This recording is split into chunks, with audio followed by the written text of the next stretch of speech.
Hello. Hi, welcome to Podcast. Mr. Podcast, aka Straw Hat Crusaders, which is our podcast first name. This is a podcast. I'm Adriana, and on my left is Clayton. Damn it. I gave it away. Why do you guys want me to intro it? Never. This is amazing. It's Are you awesome. kidding me? This is awesome. I just don't know how I still can't do it. Well, we just said it's episode 18. Okay, anyway. And to his left is Josh. And to his left, Hayden. what? But then, and to Hayden's right is Josh. But between Shut the fuck up, you guys. There's a little guy over there, and his name is Jackson. Jackson. Whoa, guest. Guest Whoa. alert. third guest appearance, but only our second guest. Yeah. Well, y'all name dropped me so many times, I had to show up. Yeah. Did we? I believe it. We summoned them like Yeah. So, Like- get summoned, biatch. Jackson is the guy that introduced me to JoJo's Bizarre Yeah, Adventure. me and Josh have known Jackson since high school. We're Yeah. Whoa. besties.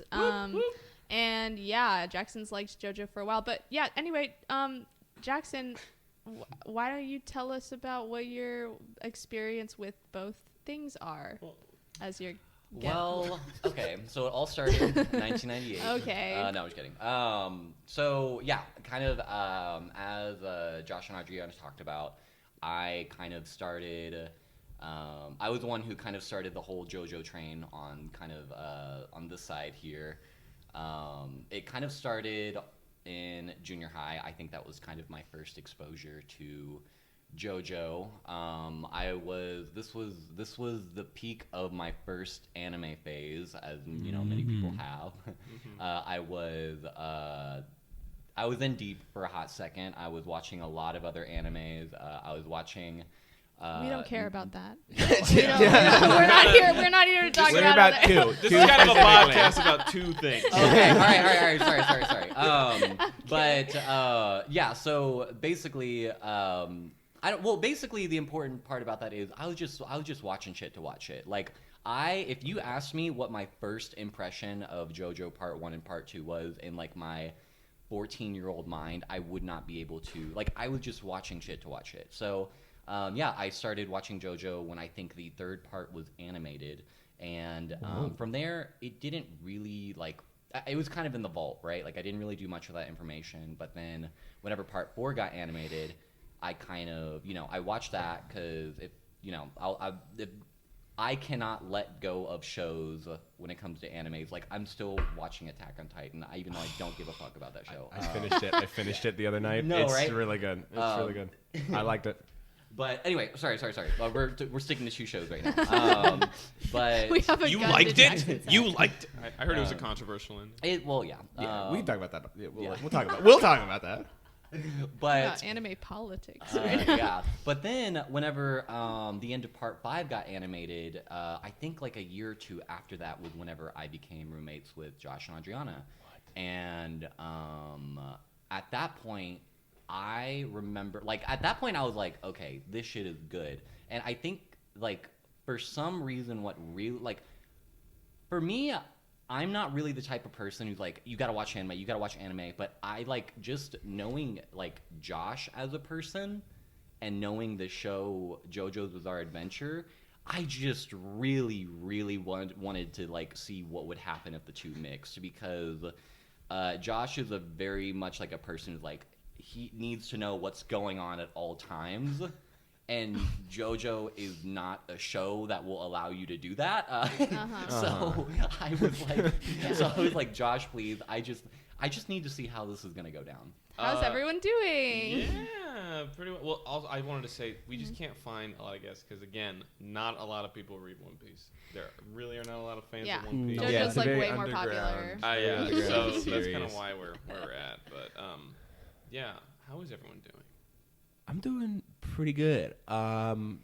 I did something super cool yesterday, and I fucked up and actually accidentally spent a spoiler in our group chat, and everybody got so mad at me, and I got home and Clayton spanked my bottom, and it was not nice. And that was in the plans for the night, but I spanked it harder than usual. It stopped being fun. Mm-hmm. It was not a big spoiler. It was a pretty minor. I mean, as far as I know, I wasn't like, you didn't look at it. Neither of you looked at it, so I'm fine. We didn't look at it. I literally stopped reading. I was at I couldn't deal with it. a production of Be More Chill, and some of the set dressing was One Piece, and me not thinking sent a picture of it and went, One Piece in the play. And then Clayton was like, no. Yeah. But it's great. No, I'm doing pretty great. I just got the Pathfinder 2nd edition core rulebook hardback version delivered to my home, and I'm real excited. I'm real excited. I'm doing I'm starting like a One Piece little D&D campaign thing with a couple of friends that's like set in the world, in quote unquote in the world of One Piece. That's gonna just be a fun little casual thing that I'm doing for me, and I'm really excited for. And no one here was invited. Mm-hmm. Well, that's Hayden's not version. That's actually true. That's Hayden's version of how Adriana said that they start thinking of characters with music. Yeah. Hayden starts doing a D&D campaign. That makes sense. Yeah, amazing. Mm-hmm. I was sick that's what I was doing this week. I got sick on Monday, and I was like, definitely got cabin fever after I had to stay home like all week. Mm-hmm. And then on top of that, because I was sick, I started watching a new documentary that was on Netflix, where Morgan Freeman like narrates like the history of the Earth, like the whole Earth or whatever. And he described the dinosaurs being like the asteroid hitting in such a graphically like terrible way. I cried for 20 minutes. Like I called Josh like sobbing because of how like they animated these. I don't even want to say, but it's like stuff that like stuff about the asteroid it hit, and there's stuff that like you don't know that happened to them. We never have a dinosaur that I will never forget. That it is burned into my brain. Do they have like a shot of like a dinosaur like holding its kid? Literally, yes. Oh my god. Yes. Yes, Aiden. Adriana, do you know terrible. about the dinosaur park in Dallas? No. There's outside of Dallas. I saw this on Instagram. I was like, Adriana would love this. It's like a park. You go park your car. Is it with the animatronic dinosaurs, and it's like the kids taking pictures with it, and it, like, I think so. I think I've seen that on Instagram. It's just a bunch of, I think, like somewhat to scale dinosaur sculptures all over the place that you hike through or something. Oh, okay. But it looks cool. That's cool. Yeah, I've seen videos of like this kid standing in front of a wall that presumably has glass, and there's like the robot raptor behind him or something. And it's like, okay, smile, and then the raptor like comes through, like gets in the kid's face and like scares breaks through the glass and gets him. Yeah, it was like terror. It's super fun. Bite of 87. But yeah, but yeah. So that happened like yesterday. So not an ideal week considering all of that. Mm-hmm. But anyway, yeah. How about you? I, as people who are listening to the podcast know, I've been without a job for a while, and I got to the point finally where I was like, I can't afford to not have a job anymore. And so I have a job now at fucking, I won't say the name of the place, but a fucking restaurant where I'm going to be serving tables again. And I'm very not happy about it. I'm sorry. And I'm hoping that it'll just be a very short, brief thing. But who knows? Who knows how long it will take me to get back. It really sucks because I've been looking for jobs for so long, and I literally have not seen, I haven't even seen an application for a job that is as good as the one that I had that got exploded. And it's very sad. Yeah, it's I hate job hunting. It's awful. It's the It's fucking awful. worst. Job hunting. It's the fucking worst. Mm-hmm. And it's awful. Josh, how's your week big been? Bowl of jobs. You pull one from Yeah. it, and that's Agree. the one you get. You bob for apples. I much prefer job gathering. An all right week. I actually briefly got sick as well. I might have been the one that contaged it on Adriana. Whoa. Contaging ass. Yeah. Which I'm so sorry about. So it was a lot of, it was a lot of recovering and then helping Adriana recover a little bit. I just hate that you were sick for 1 day and you gave me that same sickness allegedly, and I was sick for 5 days. Yeah. Like- I do this weird, Why'd you do that, Josh? I do Yeah. this weird thing where I absorb the vitamins that the food has, and Adriana doesn't really do that well. Is that your But sustainability? yeah, it is. Yeah, vitamin C. Oh, that's taken. Got him. Yeah, spoiler, Clayton. We need a video element on this fucking podcast. Like, I'm just gonna keep doing mic bits until that happens. I'm also job hunting. It sucks so fucking much. I started donating plasma. Yeah. To slow down the degradation of my savings, which is real fun. Needles apparently, they hurt a little bit. And sometimes when they jostle the needle around to like get to the, this might be graphic for like a studio audience. So You Yeah. should explain it in more detail, actually. No. Yeah. We should get a video element. it's whatever. I think I'm gonna keep doing it until like I can't anymore.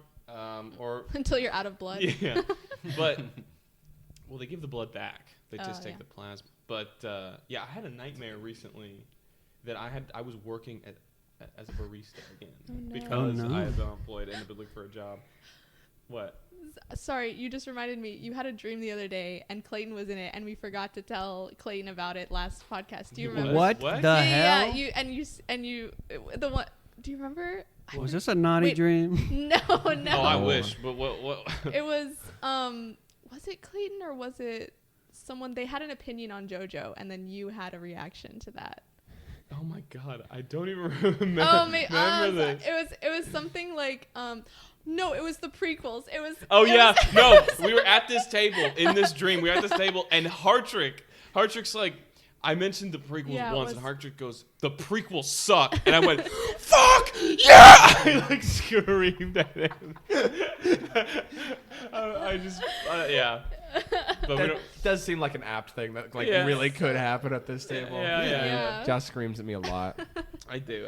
You guys can have whatever opinions you want about the prequels, but we're not gonna talk about that. No, we're gonna talk about two things. We're Yeah. two things. We're But trying first, Jackson, how's your week been? Oh, it's been decent. I am a very summer child. I flourished during the summer, and daylight savings hit, and allergies have hit, and this everything shit is sucks. just rainy and gross and dark. And I feel like allergies are kicking my ass right now. So if y'all make me laugh and I start going into a coughing fit, I'm perfectly healthy. I literally just this time of year is not for me. Yeah, we're all perfectly healthy. We've just all kind of been sick this last week. Yeah. But Yeah. You know. But other than that, I've been good. I'm excited to be on the pod. Thank y'all for having me. And I'm excited to give my opinions on the matter. yeah. The opinions on the matter. On the matter. On two matters, And what's actually. the matter? And two things. What's the deal with Joe? Two- What have you? Two pieces of media. Two Come bizarre. together. Come together. One bizarre piece of a podcast. I'll tell you how much. Jesus Christ. Clayton, stop looking at me. Clayton watched shows. Clayton. I watched- watched 5 episodes of JoJo's Bizarre Adventure, True.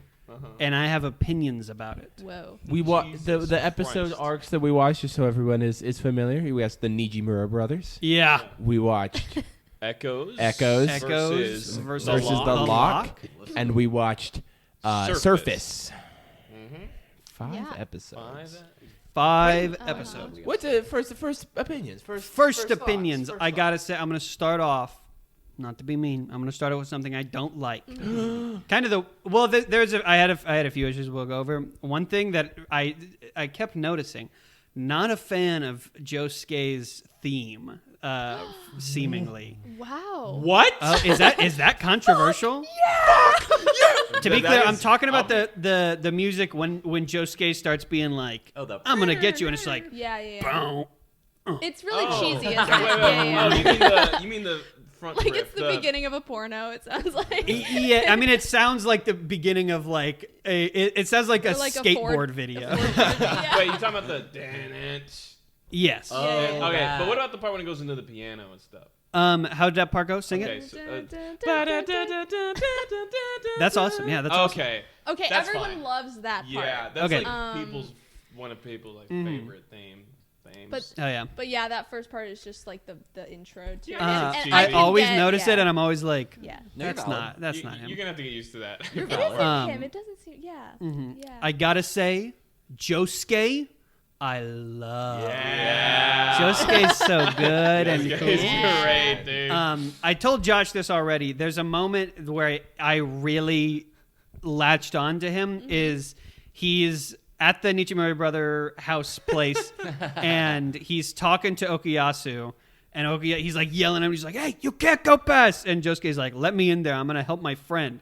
And then the older brother, I can't remember his name, starts yelling at him, and Okuyasu turns and yells, and he's like, "Hey, I'm dealing with it. Give me just a sec." And he turns back, and Josuke has already walked past him and is inside helping. What's his name? Koichi. Koichi. Yeah.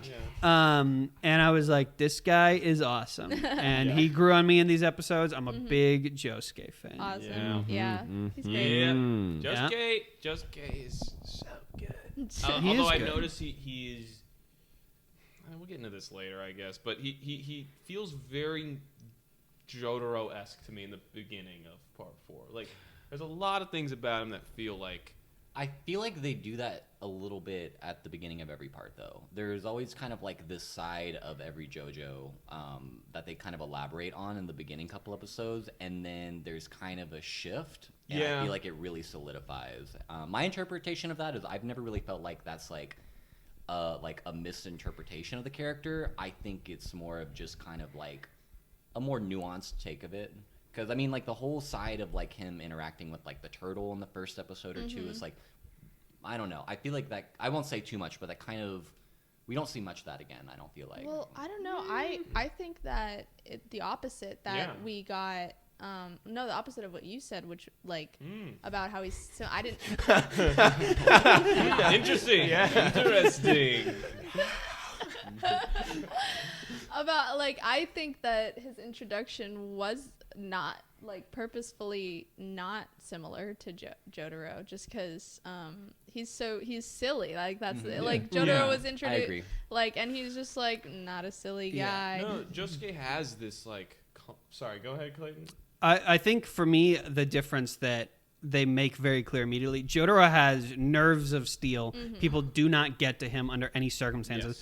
Josuke's like, he's kind of moody, and he'll fuck some people up just because they pissed him off. Yes. I like that about And him. I enjoy it. And the moodiness, I think that sticks around, and that's still prevalent throughout. But what I mean is their general like outlook is very similar. Where Jotaro is like, what the fuck's going on? I feel like Josuke has a very similar attitude where he's like, Jesus Christ, I just gotta like get through these obstacles and get the fuck out of here. Because he's like fed up. There's this same fed up energy that Josuke has. But then at the end of the episodes we watched last time, he was like, you know what? I'm gonna protect this town, and I feel like that mindset is just kind of how he is the rest of the time. In these episodes, it feels like I rewatched them a bit. It feels like he's still grappling with how much of a role he wants to take in all this bullshit. But sorry, I digress.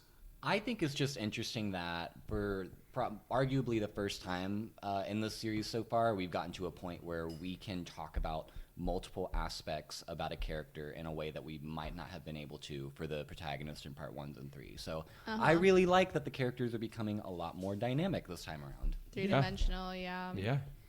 True.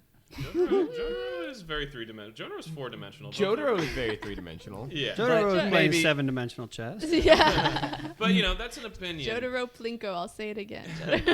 Clayton, so glad you liked these. Let's, I guess, start with. Well, first we get a little cap off. Of we the do. Angelo arc. How did you feel about that? So y'all were like, this is the worst thing that happens to anybody. I was like, and last time I was like, surely this guy's gonna starve to death in there or something. Like, it's not that bad. And I was like, yeah, he can surely still use his stand and stuff. This episode starts with him beginning to use his stand, and Josuke inflicts living hell upon him by molecularly ingraining him into this rock and turning him to a weird, fucked up freak monster. Yeah, I pulled the trigger too early. I forgot that was like a thing that happens. And yeah, that's crazy. That's crazy. And I also do love it. Jotaro, he hits people. He smacks people. He does a lot of smacking people. And even in part 3, the cruelest things that happen to people are inflicted by Avdol and Polnareff, and sometimes Joseph if he's being a little funky. But Josuke flew off the fucking handle, and that's awesome. Yeah, and you don't doubt that he deserved it, though. That's the thing. Yeah. They built up Angelo so much. To, like, he is the worst person that we've met so far. Yeah, so far, yeah. Absolutely. Yeah. But also, Josuke is, in many ways, the kindest JoJo. Because Okuyasu fucked him up so much, fucked with him so much, and he still healed his ass. He still repaired him. He latched on to Koichi pretty fast. He's like, I love Koichi. Yeah, he's like, Koichi's in the library thinking about, the high murder rate in Morioh. And then Josuke comes like, hey, Koichi, let's get out of here.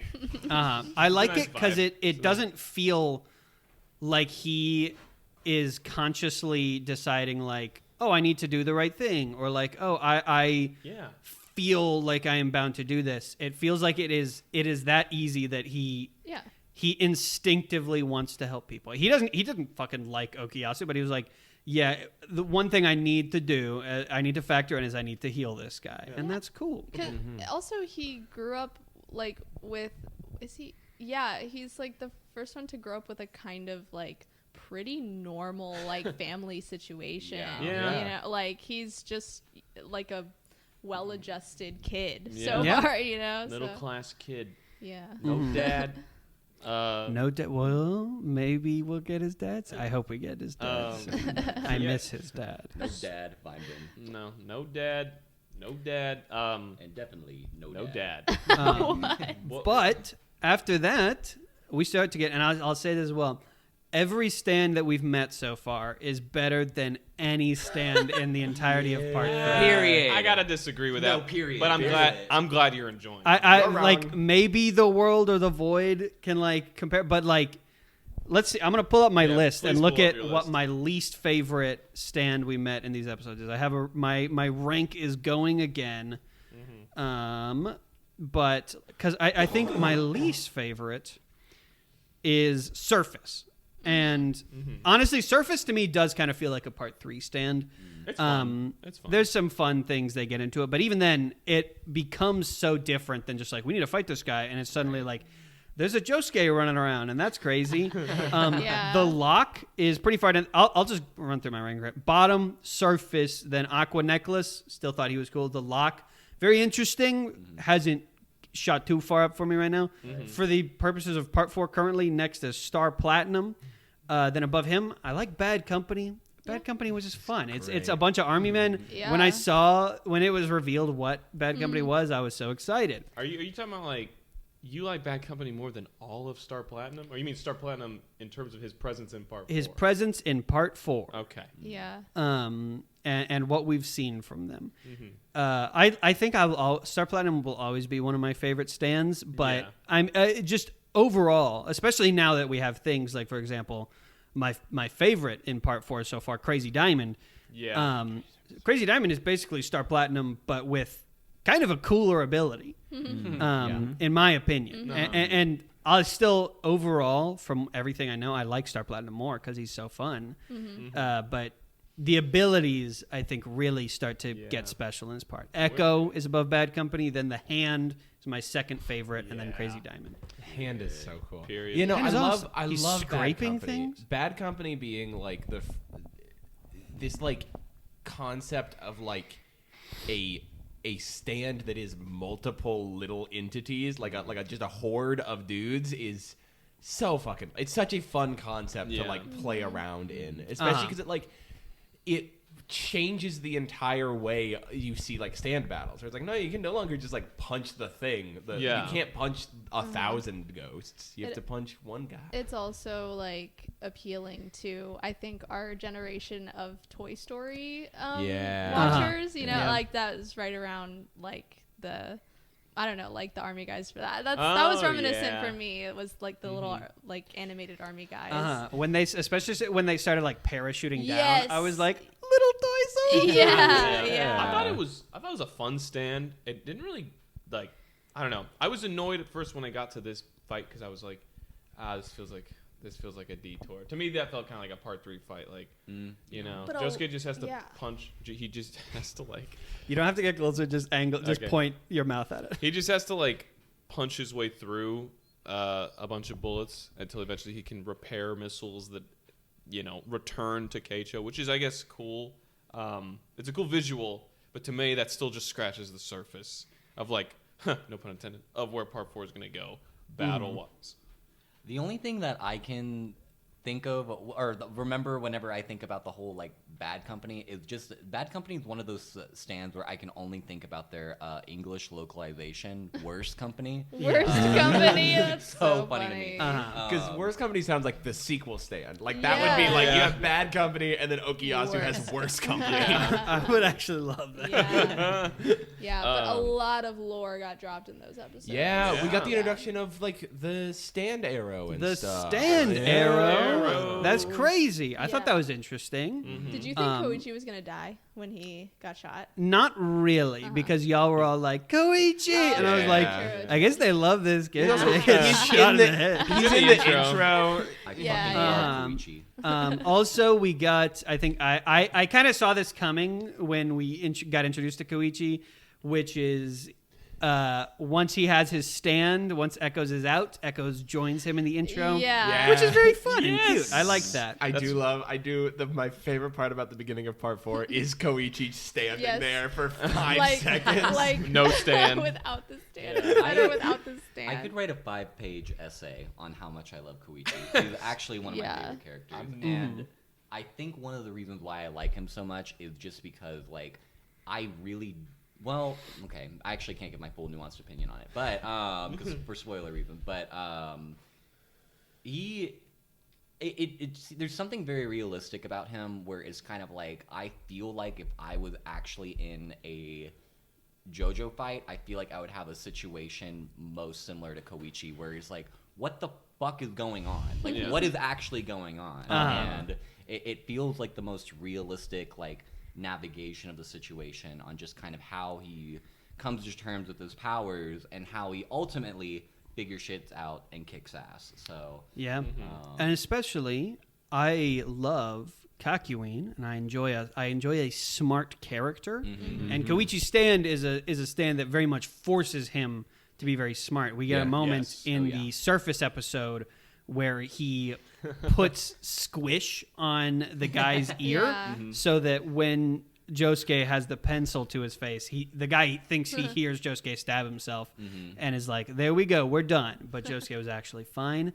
And it's like, look at you. You're using your noggin, kid. I love it. You are not alone in making that comparison. There's a lot of people who consider Koichi and Kakyoin to be like really similar I characters. always thought it's just because they both wear green. That too, yeah. Green is a smart color.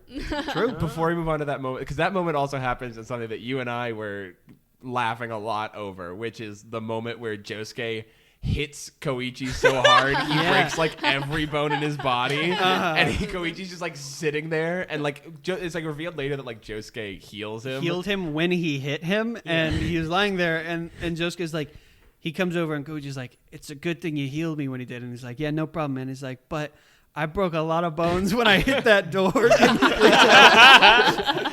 Could you heal me again? Yeah. Which is like the first time we've had like a realistic reaction to being punched through a building. He's still so polite about it. Also, he's a kick-ass theme. He has a kick-ass theme. That's all. Koichi? Yeah, his theme is great. Oh, it's like I thought you theme. said I said name. Yeah. I thought also you heard said that. name. it's a really cool EDM arrangement that I feel like I haven't heard a lot of yet, so I thought that was really cool too. Hell yeah. I don't know if I can recall it yet, but I'm excited to hear it more. You will. Play it right now. But yeah, so we know how Dio got his stand. That's we know great, that yeah. Enya He got shot. had an arrow. Uh-huh. It was all coordinated, and on top of that, we have more connections to Dio with the Nijimuras.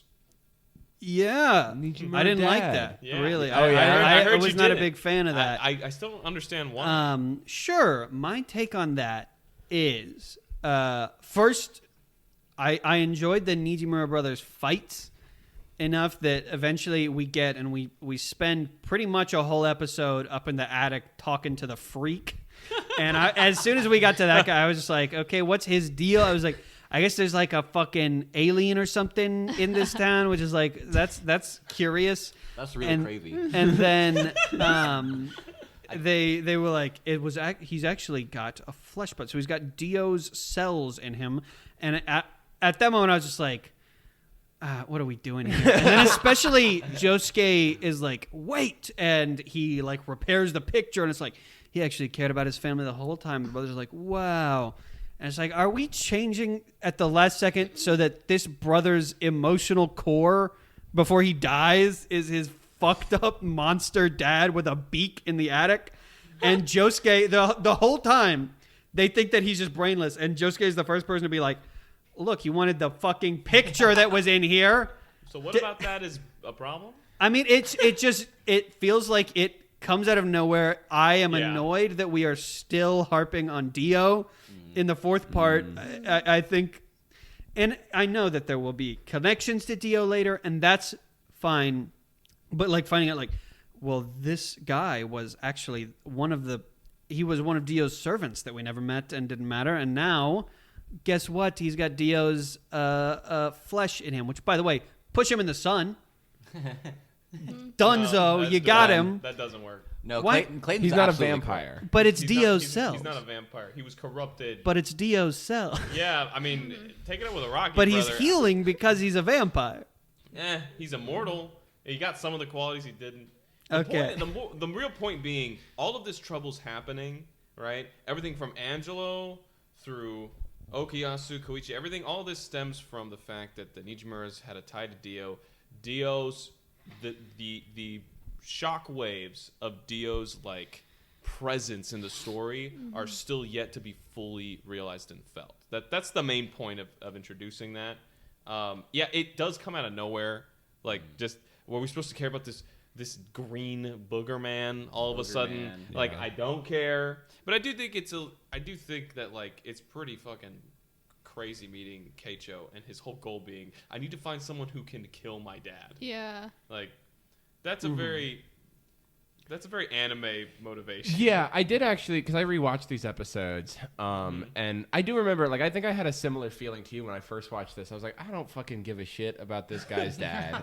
And then on the rewatch, I think I was a little bit more like, oh, I think that, like, I'm a little bit more connected to this emotional moment, but I think it's such a fair thing to be like, I don't really give a shit about this guy. Well, Yeah. I'm wondering. So you have a problem with the fact that that Dio was involved, or was it just that you didn't like the plot device of the dad? I did not like the plot device of the dad, and I think it made me. I think the fact that I already didn't like the way he was being used made me really annoyed that it was like, because it's Dio's flesh bud. Yeah. So you couldn't think of a cooler way to involve Dio? Yeah, and then I just think that the brothers arc is more compelling if I think their relationship is compelling off the bat. Yeah. Yeah. And Yeah. then you find out that Keiichi is trying to save his dad, but also he's like beating the shit out of his dad, and Yeah. and I didn't understand how we were supposed to take that. yeah, really. Like, and then he explodes. Yeah. Yeah, and then we And come, Chili and then the Pepper. Chili goalpost Pepper. moves because we have Red Hot Chili Pepper come in and kill Keicho, Yeah. and now we have a new guy to chase. Where was, I mean, obviously we haven't been, like, fully introduced to Chili Pepper, but he's popped up a couple times. What do you think of, like, because you didn't have him in your stand rankings. I did not, because I don't feel like we've properly Yeah. met That's him. so fair. You That's have- so fair. I'm sure he will be more interesting. Right now, from what I've seen from him, I'm not the most interested I've been in a stand, and of the stands we've met so far, that is another one that kind of feels like it could be a part 3 stand. Yep, I was thinking the exact same thing. I did play as him in JoJo All-Star Battle R. He's a very fun character. Yeah. He's a very fun Okay. character to play. He I think he's sound. Okay, character or story element aside, the sound design for Chili Pepper, if you give it a listen, it's amazing. It's just like so satisfying. I think the visuals are also the use of color. I hated how he looked. I hate how he looked. No, his Big design. old chicken. His design is weird, but like the electricity effects they use Robot chicken. for the for the actual show, I think is really well done. He might be a villain of the week. We don't know. I think part 4 stays, stylistically impressing as far as like. Piss guy. Yeah. Piss guy. Yeah, this is true. Very much so. Very much so. But moving on. Yeah, they Keicho is fucking murdered. Okuyasu gets over it. Comes to Josuke's house. Tries to fuck his mom. Yep. Yeah. Yeah. Pretty much. Also, we get a really important scene with Tomoko running into Jotaro. That's right. Yeah, what happened? The one where she was like, opens the door. Joseph! Oh, yeah. Yeah. That wasn't awesome. No. Yeah. Because Joseph is 85? He's 78. He's ancient. He's dusty and crusty. He's old as fuck, and Yeah. she was 19 when she met him? 21. 21 when she met him? Yeah. And so how old is she now? She's 30. 30. 16 years later. She's like 37, 38. She's a mom. That's Yeah. ridiculous. She's mom age. Mom age. She's 37. Yeah, I don't love that. You mean like the idea of their relationship? Yeah. It sucks. I so don't. Bad. I also I am not usually a fan of that joke in general. Yeah. Same thing. It's not always awesome with Sanji, and it especially. I think it's written in a different way as well with women, where it's wait. like, What joke exactly? oh, I'm so obsessed with you and in love with you so much, I would do anything for. Yeah.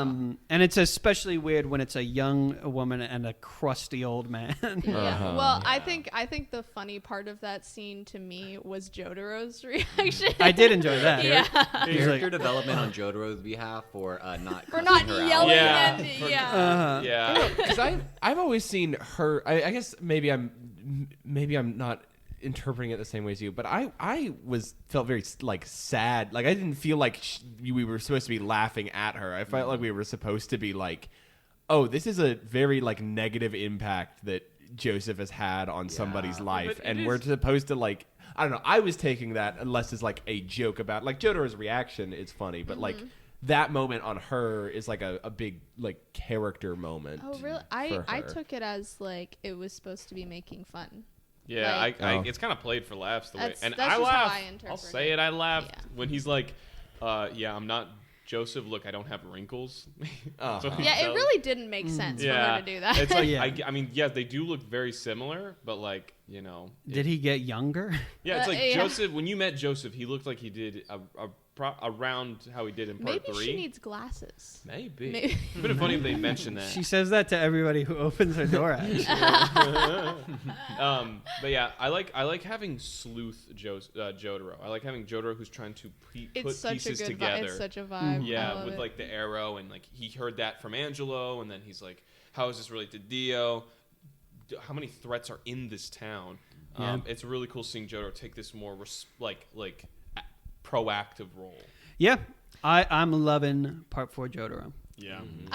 Do you have any theories on like what his life has been like since part 3? I was just wondering that, just kind of judging off of his reaction when Tomoko was hanging off of him. It seemed like he was terrified, and I was like, does Jotaro fuck? is he been getting out there? Is there a woman in his life? And if he fucks, does he love?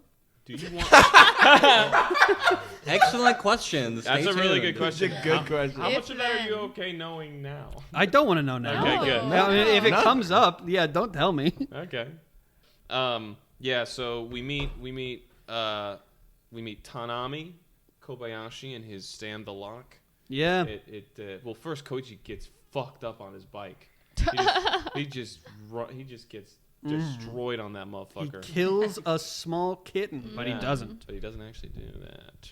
And then So fucked up. That was fun. I like that The lock that whole process. thing, and like them getting all guilty, and especially when Okuyasu like bumps the guy and he goes and he falls and smacks his head, and then he gets guilty. It was fun also seeing Josuke very quickly be like, "Oh yeah, well there's nothing in this fucking bag, idiot." And Yeah. also, here's your teeth fixed. Yeah, that was awesome. The fight in general, I don't know. This guy, I don't know how I feel about him yet. Seemingly he's gonna stick around a bit, as he now thinks that Koichi is the man and is, like serving Which he him. is. He is. Which he is. He is now Koichi's lapdog. Yeah, Yeah. which is that's interesting. Mafia boss Koichi. He also seemed like he was trying to be a pervert at Koichi's house, and I wasn't a fan of that. With Koichi's sister. Yeah. Causes him to go Super Saiyan. Yeah. Super Saiyan Koichi. Yes, I loved it when we get Koichi's stand and he goes like Super Saiyan and he's like, I have a fucking stand, I'm so powerful. And then his stand goes to punch the guy and it doesn't do anything. Yeah. And that's awesome. Yeah. I loved that. The believe me moment was The was also believe so me good. moment. Yeah. Oh, I thought so that was very good. fun and cute. Overall, this fight was good, and it made me excited to see more from Echoes. I'm very curious. All the different ways that it could be used. Yeah. It's Yeah. pretty good. Yeah, I think that's one of those things that like I think as JoJo progresses gets so much more fun, which is like stands who are not fucking like objectively powerful. Like Yeah. you know, not a bunch of stands that can punch Yeah. down buildings, but it's like, oh, if you are creative with the uses of this stand, it is going to be, and especially like when the heroes start getting those stands, like when heroes have those types of stands like Koichi does, it makes it so it's like the fights are so much more creative too, because you have to write like out of that and use these stands in creative ways. I think that wasn't such a thing in part 3 because it was like every stand that we met was an opponent basically. Yeah. And so you couldn't like Yeah. feasibly introduce like a kind of wimpy stand like that, because then it'd be like, okay, what's the fight? Diary But of a Wimpy Stand. with part 4 the stakes are like way lower. So And it- you're not yeah. changing locations. Yeah. Like there's the opportunity to return to stuff. Right. And some of these villains are becoming friends. They're being transformed. What? Into Wow. allies. That's crazy. Yeah, it's like Crazy Diamonds reconstituting them into some sort of Rock monster. or He is buddy. not our friend. We still, though, we have yet to meet a single stand that Jotaro could not immediately beat, or a single villain that could not be immediately destroyed by Jotaro or Jotaro. Josuke? Jotaro. I mean, I mean, Yeah. Josuke, he has won all of his fights, but I just mean still all of these guys are people that it's like, well, if Jotaro was there, that fight would be Oh, you mean- over Yeah. immediately. compared to Yeah. Star Platinum. And- Yeah. I mean, I think that like the surface was established pretty. That like if Josuke hadn't caught up to Surface, like that could have gone very poorly for Jotaro. But Yeah. that was but then when they do catch up, he tries to use Josuke to kill Jotaro, but his big threat is that Josuke's gonna stab Jotaro with a pen. Yeah. And as if hey, that would do it yourself, buddy. I know, Yeah. it's like as if that would do anything to Jotaro, Uh-huh. who's been through so much. Yeah. But yeah, Yeah. Tanami, or not Tanami, freaking Hazamada, the little creepy boy with his stand surface. How do you feel about that episode and that whole game? The guy himself, I thought it was fun. We see a guy, we get it, it's like teased a little bit. A guy at the beginning of the episode stabs himself in the eye, kills himself, and it's like, why did he do that? I wouldn't have done that. And so it's like a. sorry, it's just a little another moment of the One Piece JoJo Oh, crossover things with what is it? with Oh. Don Flamenco. Don Flamingo Don Taking Flamenco. control, Oh, seemingly, yeah. and yeah. his first time introducing, you're like, oh, why is he doing that? Yeah. Whoa. Well, we'll get to Yeah, that. we'll get there We'll get later. to I had the Bud. thought. I think there's a lot of good comedy and like just fun just fun like rapport that goes on in these few episodes, Yeah. specifically between Josuke and Koichi. Yeah. Their relationship building in these few episodes, and like And Okuyasu too. and Okuyasu. I'm excited to see more of Okuyasu. They're like becoming a trio a little bit. Josuke, Okuyasu, and Koichi. Like Joe Yeah. Bros. Yeah, like such they're having bros. Bodros. to the Joe. Uh-huh. And on top of that, like we're seeing their stands work together. Like when he uses echoes to make Hazamada think that the train crossing is like Yeah, that was awesome. going down, so that they beat him to Jotaro. Good stuff. Ultimately, though, not super consequential in the sense that, like, again, he was beat by karma. Hazamada was. It's a fun. There's fun fights going on. What I love so much, though, about the beginning of Part 4 and Part 4 in general, is that this is the first time in JoJo where we just get high school boys in high school, but with Blonde stands. boys do what blonde boys do. Just slice of life high school shit, but through the weird lens of Araki. And if like the Yeah. rest of JoJo were like this, personally, I wouldn't have had a problem. Yeah. The rest of The rest of JoJo, we just had a high school. No, I'm glad with what happens. But I'm saying I love that vibe. Viciously nodding though. Viciously. nodding no. You mean shaking my head? Yeah, I don't know how that shit works. All right. I fucking hate nodding and shaking your head. All right. Okay. Left, right. Who cares? What does that even mean? But no, I think Part 4 is also just really interesting because it sets the tone of like that this is gonna be like a different tone entirely, with just like the opening sequence of Part 4 to begin with just like the Morioh radio and stuff like that. Like it hits different. Slice and of life? I really like it because I think it also just makes it more bigger picture of like every part is going to be like different and not just the way that you would expect. Hell yeah. Anything else, Clayton? Also, I've noticed this is the first intro that does not have 3D animation. Yeah. Yeah, that's right. Interesting. Yeah. There's a reason that I'll tell you later. Whoa. But it's not like anything crazy. It's just a fun little like thing that they actually like thought to. Can I ask? Is that I'll tell you later. going forward? Are the rest of them not going to be? No, there's more that are 3D. Well, Okay. spoiler Well, alert, but you'll Wait. have to just wait and see. I forget. Is this just the very first Part intro where nothing has changed at all? Nothing. Not even nothing, anything? Yeah, Okay. nothing. Yeah. Okay, then I won't say it. But Yeah. Okay. Okay. Do you like the intro? Yeah. I think it is my third favorite thus far. I made a little list, and I like Bloody Stream more, and I like End of the World more. End of the World's my favorite. Bloody Stream's hard to beat out. It's It's pretty good. Yeah. Yeah. Well, with that, do we want to throw JoJo's in the trash and move on Let's to? burn it all, and let's Wow. never talk about it again. No, not after that. just put it in your pocket for now. Yeah. Well, Yeah. I wish I had a little Jotaro I could carry around. I'll get you a assuming- figure. I'm assuming Yeah. these are all passes. I'm assuming. I'm going through them in my head. The hand, I'd be scared. If he uses the left hand, Erases the If he middle, uses the his middle left hand- 2 Use left inches hand. of your dick. right hand, that's easy cleanup. That's crazy. I would say. Let's see. What else? Bad Company. That would be scary as well. That's too many people. Chili Pepper. Nuh-uh. Let's see. Who is in the middle? Oh, the Echoes? Lock. No, thank you. Echoes is a scorpion. That's I think a problem we're running into. I don't know if was what y'all expected. I'm just not I'm not a monster fucker. I believe is the term. That's No, fine. also Surface. just Oh. to be Surface. clear, like all of these are like stands in high school, Yeah. like basically. So That's true. you know. Yeah. Surface. I mean, I guess Be it you. could turn into anything. What That's I love true. about Service is that it has its own personality. It takes on the personality of who it's mimicking. Mm-hmm. And like Yeah, that's right. when Hazamada tried to make Service into a girl that he liked, the girl still rejected him. His own soul rejected him. Uh-huh. Also, they win. Not circle back. They win the surface fight because two random guys come and kick the shit out of Azumata. Yeah. Which is funny. Yeah. Yeah. Cool.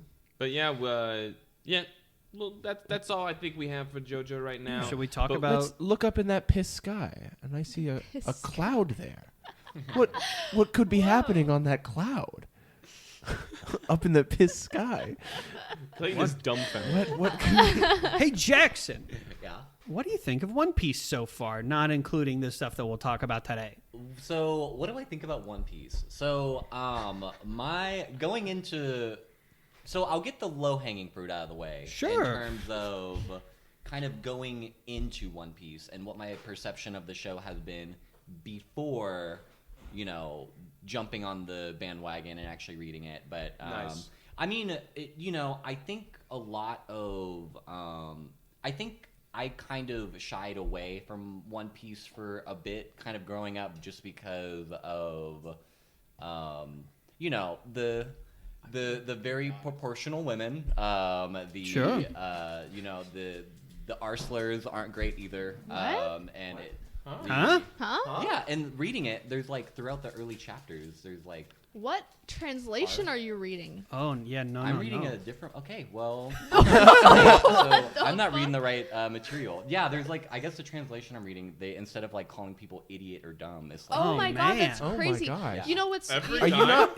not I every thought- time, but I every assume like you were reading the same translation we are. Yeah. No. We'll send you the link. I was never given a link. We'll send you the link. Whoa, Also, get him the link. That's crazy because me and Josh just watched like a video talking about that terrible part 4 translation my that God. used to be popular, and that also happened a lot. Really? In that, so I think Maybe it's there's like it's like okay. a translation thing where it's just people who don't fucking understand what that Okay, means. That's probably what it Be- is. but- Okay, I'm like, okay, you guys, because it was like every like 20 chapters where like someone would be like, drop that. I'd be like, oh my Yeah, god, goddamn. That's insane. Yeah, okay. I can't believe Well- that's what you've been dealing Well, with this yeah. whole time. Okay, but does your translation at least call him Zorro instead of Zolo? Yes. Yeah. Okay. All right, so I guess it's a better So translation. it's a trade-off. There hasn't been another like type of translation where I've been like, that doesn't seem right. So I think that's it. Okay. The part 4 translation is the one where he's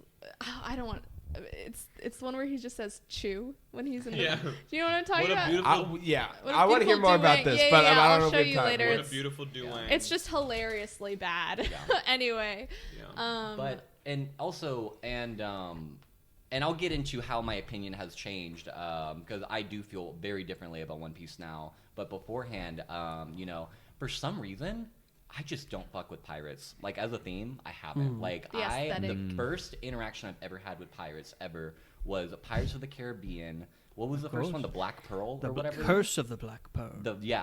My 8-year-old ass fell the fuck asleep in the middle of that movie theater. I was like, there was cannons. It was loud. I was like, like I don't know. It just Be honest, did a pirate kill your grandma or I something? guess. You have a Like, vendetta. when You get Wizards plundered 101 as a released kid. Pirates 101, I was like, get this shit out of here. But no, I think beyond that though, not gonna lie, going into reading it, there was a lot of things that really took me by surprise for the better. Because I think one thing I noticed, a lot of parallels between One Piece and JoJo. One of them being that there are some aspects where it's like, okay, this is definitely a product of the times, but then like on the other hand, I'm like, okay, but like even being a product of the times, they kind of slayed there. Yes. Yeah. Yes. The incorporation of just kind of like drag into One Piece, I never would have expected Yeah. that. Like that's crazy. and you don't even know the half of it yet. Oh, yeah, they probably Spoiler. don't. I have heard things about characters that No, me Yeah. too. yeah. I've heard nothing. And sounds also just on top of that, like for how all the women are depicted, like they ate the fucking boob fruit or some shit. Like they are Girl, you written. I'm canceling the podcast. now that was said out loud into this microphone, I can't well, do it anymore. once y'all meet the character that did eat the boo-boo fruit, Oh. you're was gonna that go not crazy. Elvita? Basically. But the He ate BBL the fruit. snatched whales fruit. no, but literally though, I did not expect them to actually be written that well True. because Yeah. I Yeah, just what the hell? like well no because I mean like it is a very real thing about like it's a shonen, so it's made for, and I'm pretty sure y'all have probably already talked about this y'all selves, but like it's very much a real thing where it's just like women always kind of like in Naruto, Sakura I feel like is very much pushed into this role of like the medic ninja, and she's like the strongest, but like the strongest woman, and it's never like it's for such a high fantasy component where anyone can have any ability and be anything. Like I'm really surprised that more manga writers, manga. Yeah, okay. Mangaka. Mangaka. Yeah, thank you. They haven't taken advantage of. Well, maybe they have a little bit now in modern days, but beforehand, I'm just surprised that this hasn't been something that's been tapped into way earlier. What, writing good female characters? Yeah, just like good written like female characters. I mean, well, with cool abilities because and backstories. women have always been used to further the main character, the male main characters, As a foil. like development. Yeah, basically. Like either a motivation or a like damsel in distress type of Yeah, archetype. Providing some kind of conflict that provides the main character with a reason to develop, you know? Which is really unfortunate, honestly. But, Yeah. I mean, it is pretty cool to kind of see, like, Nami and Robin kind of, like, actually kick ass and be multifaceted and have the story. Not later in the series, but, like, from the jump in some aspects. Yeah. And Yep. it's not really even cool. unrealistic that much too, because it's not like they make Nami like super powerful, like combat wise or whatever. But like Robin definitely is. Oh, Yeah. 100%. And it's because she has a devil fruit, and the other powerful guys have devil fruits too. And also, it's not like Nami's like the only one who can't really hold her own, because Usopp doesn't have any powers either, and he's still like on the same. I feel like maybe he played. I mean, at least in that. I'm thinking of the ball challenge, or just like I think they do the same amount of like capable fighting, right? Who? Usopp and Nami. 100%. Yeah. And that's now that we've got all these characters and dynamics are starting to form. I will say there's I think it started with the fans, but Oda has adopted it. There's the Devil Trio, which is like they talk about how Zoro, Luffy, and Sanji are like superhuman, and it's like, yeah, if there's three people that need to fight, it's probably going to be them. And then there's the weakling trio, which is Chopper, Usopp, and Nami. Yeah. Are the people that when there's a fight, usually they'll be like, okay, y'all Yes. take care of it. We're going Yeah. downstairs. Exactly. Yeah, they're the ones that are there when they only fight when it's like forced upon. Yes. Yeah. And everyone just like knows that's the deal. Yeah, like yeah, that yeah. no one questions it. Yeah, but Yeah. Is Robin part of a different? Is there other? There's different dynamics that get established. Robin, especially right now, Robin is not in really kind of any dynamics of the crew. She is still kind of an outsider. She's kind Yeah. of still a freaking. what's her slay. freaking deal? I know. Kind Yeah. of like going sicko mode all the time. No, literally. Like without even having to move a finger. Like Yep. She'll move someone Yeah. else's finger. True. That's Yeah. that is also her finger. Yeah, that is also Which her is finger. crazy. The finger. Fingergate. Robin is so interesting to me because she almost doesn't feel like she's from One Piece, but she very much is. That's a good Yeah. point. Right? Like all these abilities. I like and Robin fruits. because she doesn't feel like she's from One Right? Piece, and I hate One Piece. Well, no. But I mean, I feel like from what I've seen so far, Yeah. like it's like because of the change of pace. I mean, shit, JoJo does this too. It's like every part that comes out, there's something new and that adds a dimension, but also kind of like keeps it core On brand. Yeah, and I feel like adding someone to the main cast is a really smart move because it's something new and it's something interesting, and I feel like that's kind of like the driving question: who the fuck is Robin? And I think it's really, really cool because she just has a weird, interesting ability, and so I feel like to a much larger extent, it's like, okay, well, if that's something new that's being introduced to the world, what else is there out there? You know, I feel like it's just kind of an unconscious sort of, what's next? I want to know more. Much like how the stands in Part 4 have gotten more intricate and interesting, I think is kind of the same. What I struggled with One Piece, I feel like, and let me give a disclaimer. I am consistent, all right? What I struggled with on One Piece, I struggled with on JoJo, because Josh probably has already said this. I was not that much of a fan of Part 3 in JoJo, and that is my hot take of the century. But It's not that hot of a take. yeah, well, I going through the Alabasta arc. There was, and I'm sure y'all caught this already. There were so many parallels between Part 3 Totally. and the Alabasta desert arc. For me, what I kind of struggle with is, and I think this is just kind of stems from like I'm a little just fatigued from shonen anime. I've learned. And that's not even me critiquing One Piece, the source material. That's just me critiquing where I am in life right now. Because whenever I was in my... Me when I critique where I am in life. Yeah, well, no.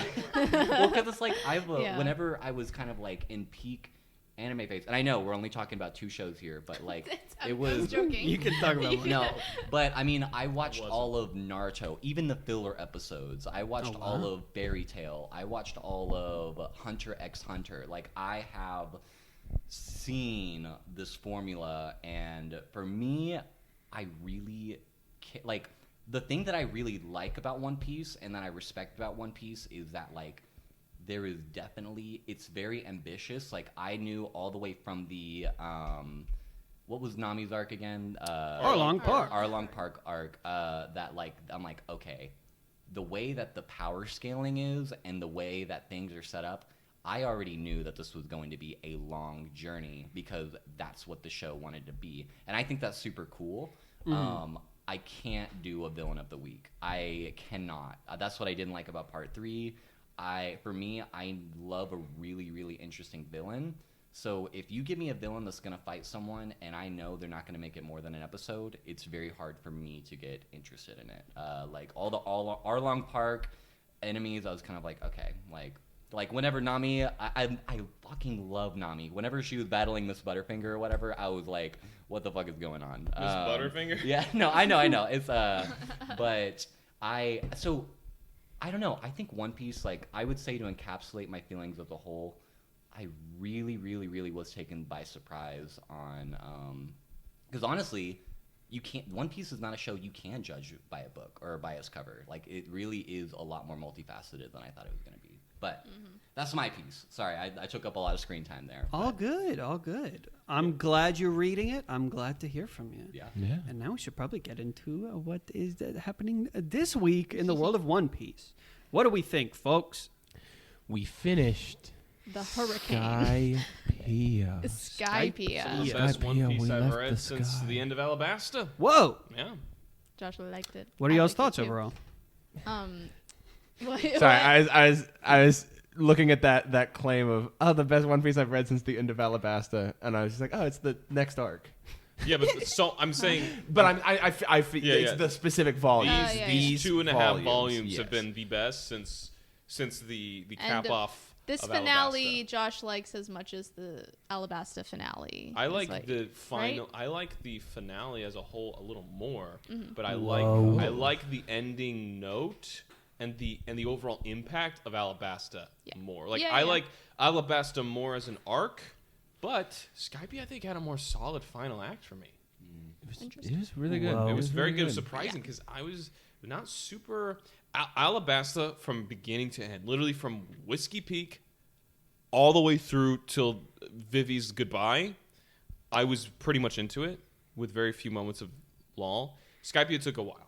Skypiea True. took a while for me to get into. Yeah. That's true. But Iraqi cooked in the end. Yeah. The shit Because we with this get- section, we're done with the death game stuff, and we're on to Yeah. like the parts that matter about the arc, and that's fun. Yes. Yeah.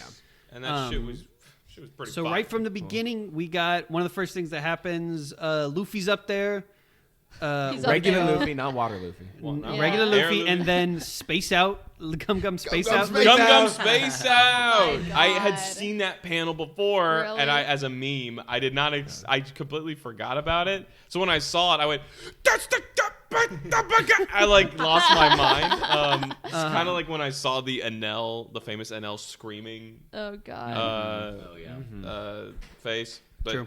yeah, he in the beginning of this section we read, chapter 280, he tells Enel, I'm going to be king of the majestic oceans of the world.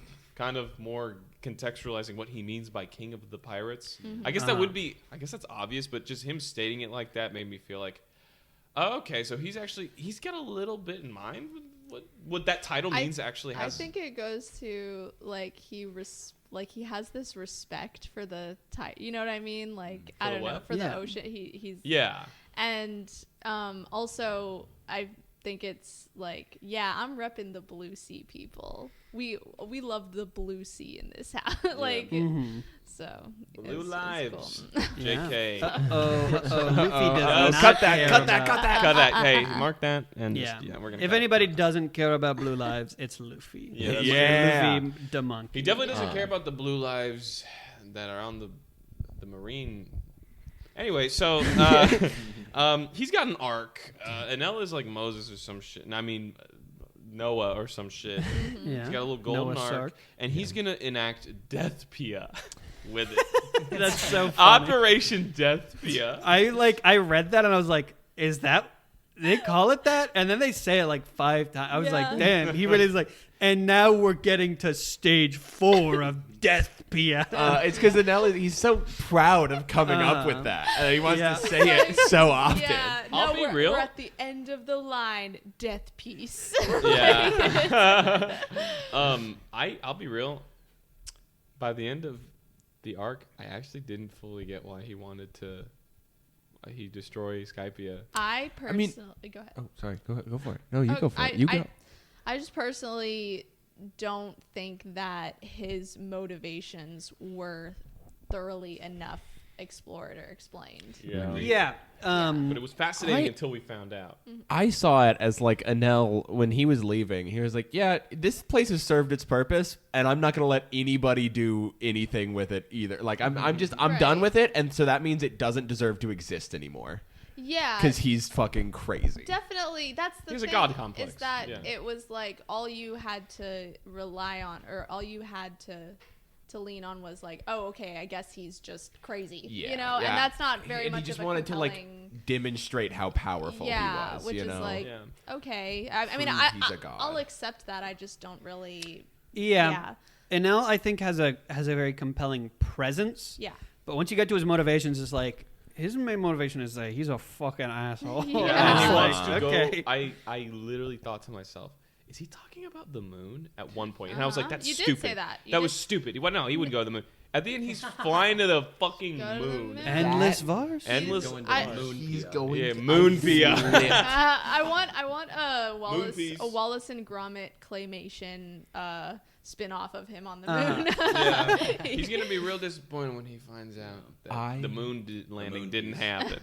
Freaked the fuck out when I saw the panel with the moon Oh, because yeah. it didn't click for me. I was like, Oh. oh yeah, it's somewhere, and then I Oh, see him like beautiful. flying towards the moon, and I'm like, this is the greatest moment. I think that is truly that reveal is one of my favorite moments in One Piece. Bro's trying to go to white.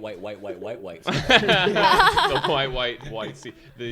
The gibbous sea. The waning gibbous. Anyway. What did y'all think of Sanji and Usopp's adventure? Their Awesome. hijinks. So fun. when they boarded the ship, or Yes, yeah. when they sneak up the ship and That was neat. Usopp does a flip in this part that I think Zoro does like 10 chapters earlier, where Zoro does a flip. Usopp sees it, and so then Usopp tries to do the exact same flip and hits his head at the end of it, which I think is quite fun and cute. That's Yeah, awesome. I love that we got another moment of just like mastermind planning Sanji, because Yeah. he did not tell Usopp what his like actual plan was, No. and it was just like, yeah, race to the top, and I was like, yeah, okay, cool, that worked. That Yeah. I love it. Gotta say, combat wise, this is the best One Piece has been. Everything. What something I really liked about Enel, when you're talking about his presence is great. His fighting is great. Like every time I did think Luminous Forge kind of came out of nowhere, but I was like, sure, he's got a fucking insanely OP like devil fruit ability. Fuck it, they're trying to raise the stakes, and I liked how Luffy had to pull out all the stops to like fuck up Enel. What's it called? The Gum after the Gum Space Out, there's the Gum Octopus fireworks. When he's like, oh, Enel uses mantra. He can see my movements. I have to not know my own movements in order to beat him. To be Ricochet. So awesome. That was a very good move. And also round 2 of Luffy versus Enel. That's some of the best fighting in One Piece I've seen, man. Yeah. Yeah. Yeah. Wait, did we already talk about the rubber? Oh yeah, we did. We Yeah, talked yeah. about that last. Yeah. episode. That was the Yes, end of that he last was week. Rubber. Yeah, I didn't know where it was gonna go from there, but it definitely it definitely went. Yeah. yeah. There's also the part you sent in the chat, Josh, where Enel is like hurting and Luffy's charging up an attack, and Enel is like, I have to get out of the way. He's gonna hit me. Fuck. And he just like can't move in time because Yeah. he's in so much pain. Yeah, That was he awesome. gets fucking blasted in the face. It's so sick. Everything. Honestly, everything from Anel's scared face, and Anel's scared little freak out face to the end of Skypiea. Just it flowed. And what really kicked the momentum up for me was that great flashback. Yeah. Some of my favorite One Piece. Or Period. flashbacks. Yeah. The Block Nolan. And Nolan and Kalgara.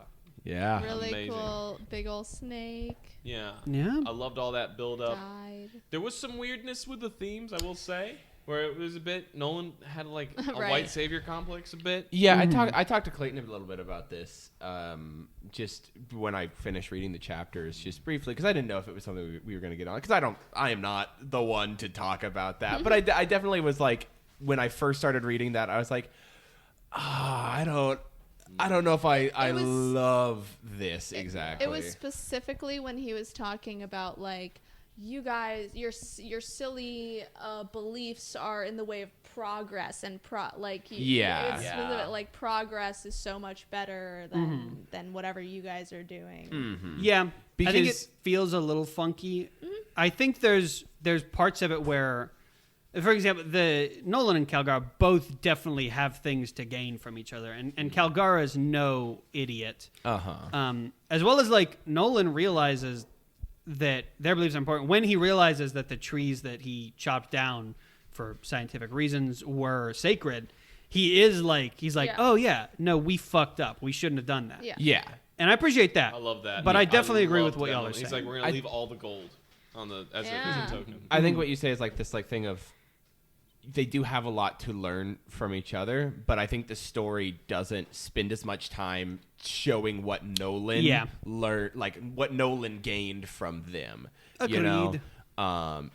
And then there's this the absolute thing of just like he goes back and is like, oh yeah, the king, I'll bring the whole king, I'll bring the whole Exactly. kingdom to this, Yeah. this thing. What are you doing? What the Nolan? fuck are you doing, Nolan? Insane. Yeah, because like that thing is felt like a thing of like I don't know if Nolan would. Why would he do that? Uh-huh. You know? Yeah.